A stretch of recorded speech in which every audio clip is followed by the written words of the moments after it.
Hello everyone, good morning. তোমরা সবাই কেমন আছো? আর আমিও খুব ভালো আছি।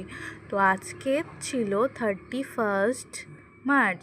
তো আমরা আর আমার এক কলিগ মিলে গেছিলাম শপিং করতে, মানে সাডেন প্ল্যান। আমরা তো অফিসে গেছিলাম, তো 31 বলে অত চাপ ছিল না, খুব তাড়াতাড়ি অফিস থেকে আমরা বেরিয়ে পড়েছিলাম। তারপর ভাবলাম যে এত তাড়াতাড়ি বাড়ি গিয়ে করবোটা কি, বোরই তো হচ্ছি, অনেকদিন কোথাও যাওয়া হয়নি। তো সেই কারণে আমরা বেরিয়ে পড়লাম। আমি আর আমার পাশের জন যাকে দেখতে পাচ্ছেন সে হলো আমার কলিগ।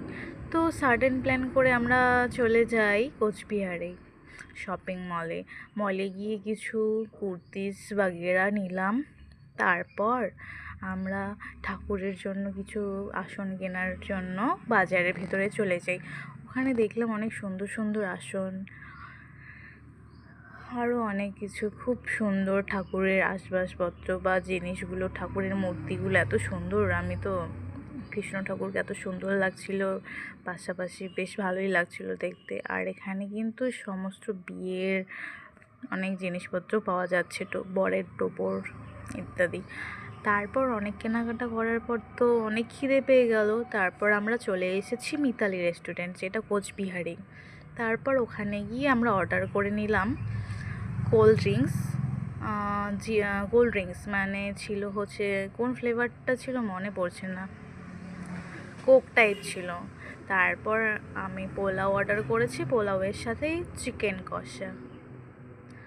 তো আমার পাশে যে ছিল আমার কলিগ, তার ছিল আজকে নিরামিষ। তো সেই কারণে তিনি বাইরে কিছু খায়নি, যেটা টিফিন নিয়ে এসেছিলো লাঞ্চের জন্য। তো সেটা তো আমরা লাঞ্চ টাইমের আগেই অফিস থেকে বেরিয়েছি, সেই কারণে অফিসে আর লাঞ্চ করা হয়নি। তো আমি তো বাইরের খাবারই অর্ডার করে নিয়েছি, পোলাও আর চিকেন, আর উনি ওনার টিফিনটাই খেয়েছে।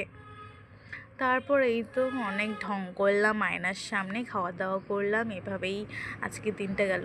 তোমরা অফিসের মধ্যে কি